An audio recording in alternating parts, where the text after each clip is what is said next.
થરાદ તાલુકાના આજવાડા ગામે ખેતરોમાં પૂર, ખેડૂતોના પાક બરબાદ, સરકાર સામે આક્રોશ।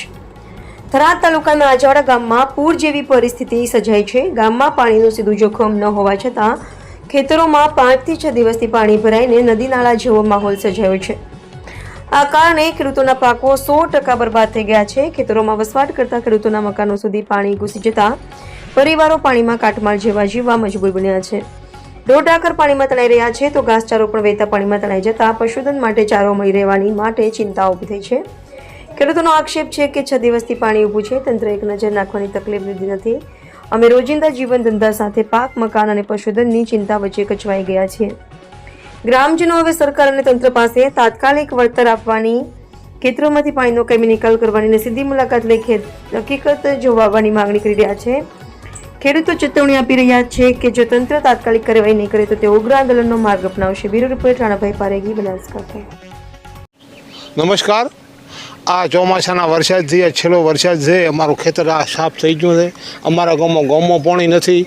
આખા ખેતરોમાં 70% બધે પાણી પડ્યું છે, બરાબર। અમારી આ માજી સરપંચ છે, હાર સંભાળ્યા છે, દોડધામ કરે, અઠવાડિયુંથી ઘરે રોટલો નથી ખાતા। અને આ સમસ્યા છે, અમારે પાક તો નિષ્ફળ થઈ ગયો છે, આ તો બધો ખાતર થઈ ગયો છે। હવે અમારે કોઈ સહારો નથી। સરકાર બને એટલે અમારી મદદ કરે, બીજું ધન્યવાદ કહો, બીજું તો હવે શું કહેવા માંગો અમે। અમારી ભાઈ બીજું કહે ઉવારો નથી, અમે ખેડૂત છો એટલે અમે ખમી તો લઈશું, બરાબર। અને અમારે કાળવો મોટો છે, ચલાવી લઈશું, પણ મહેરબાની કરીને સરકાર થોડો લમણો રાખે તો સારું છે। સરકાર પાણીનો નિકાલ પાણીનો ભલે સહાય ના લે તો ચાલશે, સહાય નથી જોઈતી। અમારે મહેરબાની કરીને પાણીનો કાયમી ધોરણે નિકાલ કરી છે। ભલે અમારે પૈસા નથી જોઈતા, અમારે કોઈ જાતે મહેનત કરશું, પણ મહેરબાની કરીને પાણીનો નિકાલ કરે। ધન્યવાદ, ખૂબ ખૂબ સરકારનો આભાર માનો છો। કેટલા દિવસથી પાણી પડ્યું? અરે પાણી સાહેબ આ તો વરસાદ આવ્યો એ દાડે ચાલુ છું બને જ નથી। 14 તારીખ 7 થી 14 હજી પાણીનો નિકાલ આવ્યો નથી। નિકાલ આવ્યો એમ પડ્યું ભરેલો। મારું નામ થાનજીભાઈ છે, ચૌધરી ડુવાનો વતની છું। તો હમણાં પૂર હોનારત, જો કે બહુ મુશ્કેલી છે। સોઈગામ, વાવ આ પટ્ટામાં વરસાદની ખૂબ જ મોટી હોનારત થઈ છે। ચારે બાજુ પાણી ને પાણી સિવાય કશું છે નહીં। સરકાર બી અહીંયા આવી અને મુખ્યમંત્રી સાહેબ શ્રી ભાઈ અહીંયા આવી અને બધું જોઈને ગયા છે। પણ હવે મુદ્દાની વાત એવી છે કે એમણે જાહેરાત કરી છે કેશ ડોલ આપવા માટેની, કેશ ડોલ બી આપશે, તમામ એમને વળતર આપવાની બી વાતો કરી છે।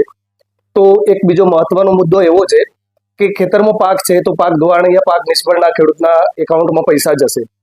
તો જ્યાં ભાગીદાર એમના ખેતરમાં ભાગ તરીકે રહે છે તો ભાગીદારને બી આનામાંથી એમને ભાગીદારને બી ખેડૂતે એને વળતર તરીકે એને પૈસા આપવા જરૂરી છે। જે બી એના ભાગમાં આવતું હોય કે પાક નિષ્ફળ થયો છે તો પાક નિષ્ફળ થાય છે, પાક નિષ્ફળના આધારે સરકાર એમને પૈસા આપે છે પાક નિષ્ફળના। તો ભાગીદાર તો ખેડૂતની આશાએ બેઠો છે। તો કમસે કમ મારી એક એવી માંગણી અને લાગણી તમામની ભાગીદારોની બી છે, એ બી ગરીબ માણસ છે, ખેતરમાં મજૂરી કરીને એમનું ગુજારણ ચલાવતા હોય છે। તો એમના માટે એ ઓપ્શન એવું છે કે ભાઈ પાક નિષ્ફળ થયો છે, જે વળતર મળે તો ખેડૂતશ્રીઓ એક મારી નમ્ર અરજ છે કે ભાગીદાર તમારા ખેતરમાં બેઠો છે, તમારા ભરોસે છે, તો એ દુઃખી ન થવું જોઈએ અને એને બી તમારા હિસાબથી એને વળતર આપવું જોઈએ તાકી એનું બી નિર્વાહ જિંદગી અને એના છોકરાઓને પરિવારને બહુ સારી રીતે ચલાવી શકે છે।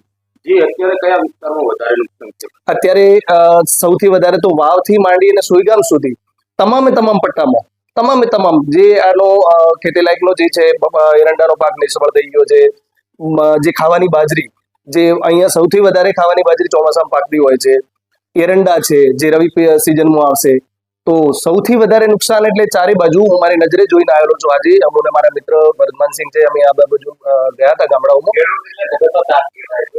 અને એ તાત માટે પરિસ્થિતિ કહેવામાં આવે છે। પરિસ્થિતિ તમને કઈ જગ્યાએ વધારે નુકસાન થયું એવું લાગે?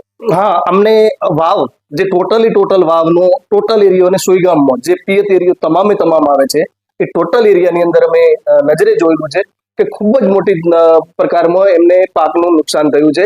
રવિ પાક બી અત્યારથી ખતમ થઈ ગયો છે। ખાવાની બાજરી, લીલો ઘાસચારો, જુવાર, તો એમના પશુધન કઈ રીતે નિભાવ કરશે એના માટે બી સરકારે આખો શિયાળા પૂરતું એમને ઘાસચારાની વ્યવસ્થાની વાત કરી છે અને વ્યવસ્થા એમના સુધી પહોંચવી જોઈએ। અને તમામ જે બી કેશ ડોલ આપે છે યા જે બી એમને વળતર આપ્યું છે તો ખેડૂત સુધી પહોંચે અને સરકારશ્રીના નિષ્ઠાવાન અધિકારીઓ સાથે રાખી અને જે જરૂરિયાતવાળો છે તેના સુધી પહોંચતું કરે એવી મારી નમ્ર અરજ છે।